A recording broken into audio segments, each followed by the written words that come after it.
নবীজির পাগল আমি মদিনার পাগল। নবীজির পাগল হতে মন চায় কি চায় না? যারা বলেন চাই কি চাই না, তাহলে আমার সঙ্গে বলেন আমি নবীজির পাগল আমি মদিনার পাগল। আমি নবীজির পাগল আমি মদিনার পাগল। মদিনা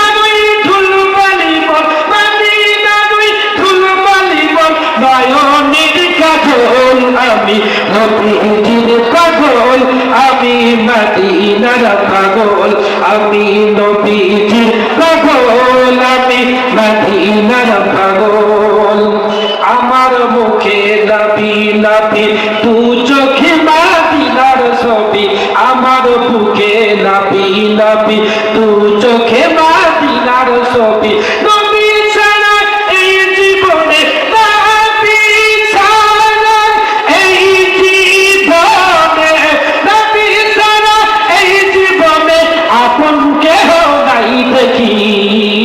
আমি নবীজির পাগল আমি মদিনার পাগল।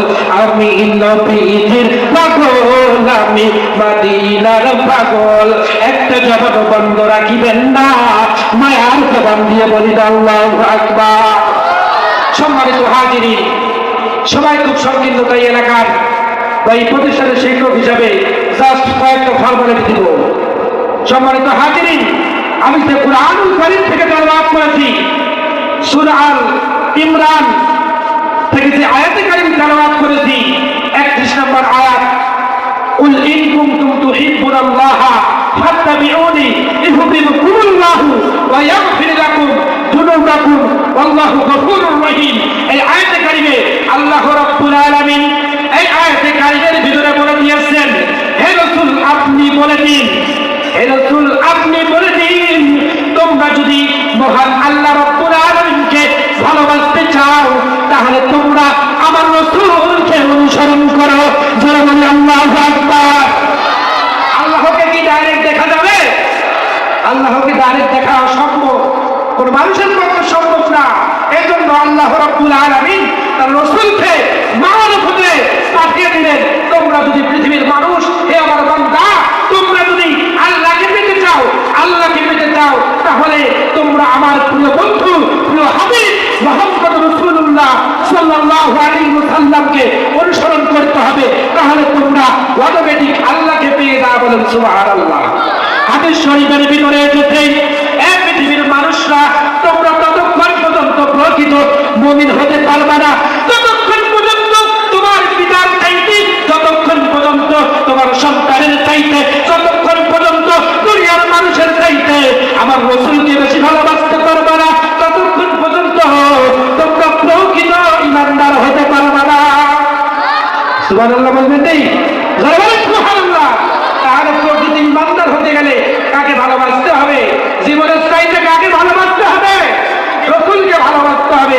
আর যদি জীবনের চাইতে রাসূলকে ভালোবাসতে না পারেন তাহলে মনে রাখবেন আপনার ঈমানের ঘাটতি, আপনি কখনো পরিপূর্ণ ঈমানদার হতে পারেন নি। সম্মানিত মুহতারাম হাজিরিন, তাহলে রাসূলকে শুধু অনুসরণ করবেন কি রকম করে?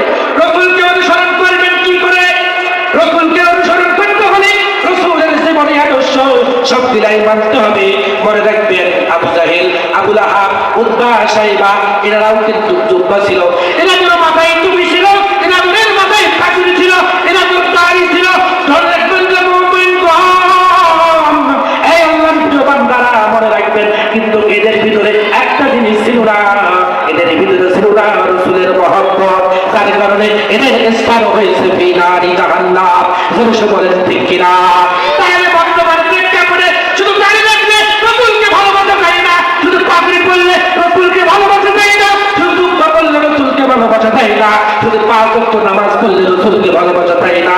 রাসূলকে ভালোবাসতে হবে জীবন দিয়ে, অন্তর দিয়ে, মন দিয়ে, প্রাণ দিয়ে। যদি আপনি রাসূলকে ভালোবাসতে চান তাহলে আল্লাহ রাব্বুল আলামিন বললেন, সেই ব্যক্তি আমার রাসূলকে তার জীবনের চাইতে, সারের চাইতে মহব্বত করবে, ভালোবাসবে। ওই ব্যক্তির স্থান হচ্ছে, আমি আল্লাহ বলে দিলাম, ওই ব্যক্তির স্থান হচ্ছে জান্নাত। জোরে বলেন আল্লাহু আকবার। বলে না জীবনটা কুরবান করে নবী চাইলে জীবনটা কুরবান করে দিতে মন চাই কি চায় না? এক যুবক ভাইরা, মাহফিলের প্যান্ডেলে বসেন, হাদিস শরীফে আছে সেই মজলিসের ভিতরে আল্লাহর কথা হয়, আল্লাহ রাসূলের কথা হয়। ওই মজলিস দুনিয়ার কোন সাধারণ মজলিস হয় না, ওই মজলিসটা হচ্ছে দুনিয়ার ভিতরে জান্নাতের বাগান। সুবহানাল্লাহ বলেন না কেন? তাহলে সাইড আমার বাইরে আছেন কেন? ভিতরে আছেন। জান্নাতের বাগানে আসতে গেলে ভিতরে আসতে হবে। যারা বলেন ঠিক কিনা? ভিতরে আসতে হবে না? ভিতরে না আসলে আল্লাহর জান্নাত পাওয়া যাবে? এই জায়গার ভিতরে যারা বসে আল্লাহ রাব্বুল আলামিন তার নাম লিপিবদ্ধ করে রেখেছেন, বলেন সুবহানাল্লাহ। আয় বন্ধুগণ, খুব মনোযোগ দিয়ে শুনবেন। আমার রাসূলুল্লাহ সাল্লাল্লাহু আলাইহি ওয়াসাল্লাম, আমার প্রিয় নবীজি, মায়ের নবীজি যখন দুনিয়াতে আগমন করলেন, আম্মা জান আমিনা রাদিয়াল্লাহু তাআলা তার সুন্দর করে মুখ জবাব দিয়ে বলেছেন, আমার সন্তান মুহাম্মদ রাসূলুল্লাহ যখন দুনিয়ার ভিতরে জন্মগ্রহণ করলেন, আমার গর্ভবতী অবস্থায় আমি ঘরের ভিতরে একা ছিলাম, আমার ঘরের ভিতরে কেউ ছিল না। আমি যখন ঘরের ভিতরে একা ছিলাম, আমার অন্তরের ভিতরে একটা ভয় পয়দা হয়ে গেল। আমার অন্তরের ভিতরে যখন একটা ভয় পয়দা হয়ে গেল, আল্লাহ রাব্বুল আলামিন সুন্দর করে আরশের মুআল্লামা থেকে একজন মোরগ আকৃতি থেকে একজন মোরগ আকৃতির একটা প্রাণী পাঠিয়ে দিলেন। আম্মা জান আমিনা বললেন, ওই প্রাণী যখন আমার ঘরের ভিতরে প্রবেশ করলেন, প্রবেশ করার পর ওই প্রাণী দিয়ে যখন আমার শরীরে স্পর্শ করলেন, সঙ্গে সঙ্গে আমার মনটা ঠান্ডা হয়ে গেল, বলেন সুবহানাল্লাহ। মনটা ঠান্ডা হওয়ার পর আমি যখন সুন্দর করে আনন্দ মুহূর্তে কাটাচ্ছিলাম, ওই সময় ওই মুহূর্তে সুন্দর করে কিছু মিষ্টি জাতীয় দ্রব্য আমার মুখে ঢুকে দিল। ঢুকে দেওয়ার পর সেই মোরগ আকৃতির প্রাণীটা চলে গেল। চলে যাওয়ার পর আমি দেখতে পেলাম আমার আসমান থেকে আল্লাহ রাব্বুল আলামিন আসমান থেকে ফেরেশতাকে পাঠিয়ে দিলেন। আল্লাহু আকবার বলেন, আল্লাহু আকবার বলেন। আসমান থেকে যখন ফেরেশতা দুনিয়ার ভিতরে আসলেন, আম্মা জান আমিনার ঘরে আসলেন। আসার পর আম্মা জানকে সালাম দিয়ে বললেন, ওগো আম্মা জান, একটু আগে আপনার মুখে যে মোরগটা মিষ্টি জাতীয় দ্রব্যগুলো আপনার মুখে ঢুকিয়ে দিয়েছেন, এখন আপনি এখন পানি পান করেন। ধরে বলেন সুবহানাল্লাহ। আম্মা জান আলাইহিস সালাতু ওয়াস সালাম বললেন, আমি যখন পানিগুলো পান করলাম, সেই পানিগুলো দেখতে ছিল দুধের চাইতে সাদা, সেই পানিগুলো মিষ্টি ছিল, মধুর চাইতে মিষ্টি। বলে আল্লাহু আকবার। আমি যখন এই পানিগুলো পান করলাম, পান করার পর আমি দেখতে পেলাম ওই আসমান থেকে তিনজন রমণী আমার ঘরে নাজিল হলো। আল্লাহু আকবার। তিনজন রমণী যখন নাজিল হয়ে গেল, আমি ওই তিনজন স্ত্রী মহিলাকে জিজ্ঞাসা করলাম, তোমরা কারা? সেই মহিলাগুলা বলল, আমি হচ্ছেন হযরত হাজরা আলাইহিস সালাম। আরেকজন বললেন, আমি হযরত আসিয়া আলাইহিস সালাম। আরেকজন বললেন, আমি মারিয়াম আলাইহিস সালাম। আপনাকে টেনশন করার কোনো কারণ নাই। ওগো আম্মা জান, আপনাকে টেনশন করার কোনো কারণ নাই। আল্লাহ রাব্বুল আলামিন আপনার সেবা যত্ন করার জন্য আমাদেরকে এই জায়গায় পাঠিয়েছেন। ধরে বলি আল্লাহু আকবার। বন্ধুরে, গভীর মনোযোগ দিয়ে শুনবেন, অন্তরের কান লাগাইয়ে দিয়ে শুনবেন। আমার মায়ের নবীজি, আমার মায়ের নবীজির কি পার। এবার রাসূল সাল্লাল্লাহু আলাইহি ওয়াসাল্লাম দেখতে পেলেন যখন আম্মা জান আমিনার ঘরে ওই তিনজন রমণী আসলেন।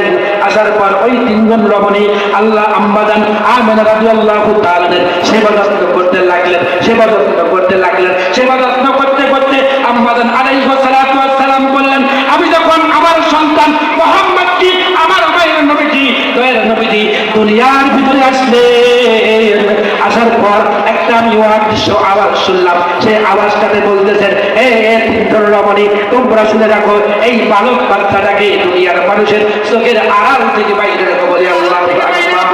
এরপর আম্মা জান চোখের আড়াল থেকে যখন বাইরে রাখলেন, বাইরে রাখার পর আম্মা জান আলাইহিস সালাতু ওয়াস সালাম বললেন, আম্মা জান আমিনা বললেন, আমি দেখতে পেলাম একটা মেঘ, সাদা মেঘখণ্ড নিয়ে আসলো, আমার ঘরের ভিতরে প্রবেশ করলো। হযরত একজন ফেরেশতা এসে আমার সন্তানটাকে কোল থেকে তুলে নিয়ে পশ্চিম থেকে, উত্তর থেকে, দক্ষিণ থেকে পুরো পৃথিবী ঘুরিয়ে আনলো।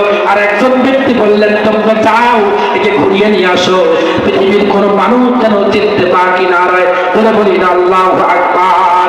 সম্মানিত মুহতারাম হাজির, সবাই খুব সংকীর্ণ আলোচনা শেষ করবো, আর সামান্যতম কিছু আলোচনা আলোচনা করে শেষ করে দেব, বক্তা এসে গেছে, বেয়াদবি হয়ে যাবে। তাই বলতে চাচ্ছিলাম, আম্মাজান আমিনা আলাইহিস সালাতু ওয়াস সালাম যখন দেখতে পেলেন ওই মেঘখণ্ডটা তার সন্তানটাকে তার কোলে নিয়ে দিলেন, কোলে রাখার পর ওই সন্তানটার কানে কানে একজন ব্যক্তি কি জানি শুনতে পেল, আমি আর বলতে পারি শুনতে পারিনি। আম্মাজান বললেন, আমি যেটুকু শুনছি সেইটুকু হলো, আল্লাহ নবী মুহাম্মদ, আল্লাহ রাব্বুল আলামিন আপনাকে এমন এক ইলম গায়ব দান করেছেন, ইতিপূর্বে কোন রাসূলকে দান করেনি, ইতিপূর্বে কোন রাসূলকে দান করেনি।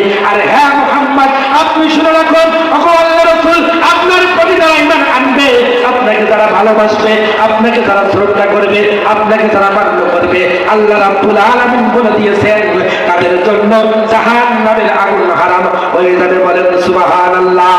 ওই জন্ম আমার নবীর যুগে হলে কেমন হতো,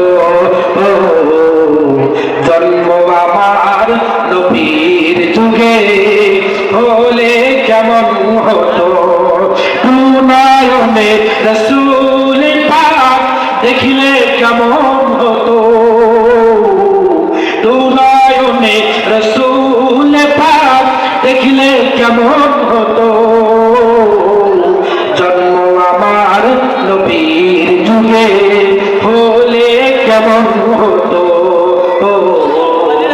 জন্ম আমার নবীর যুগে হলে কেমন হতো।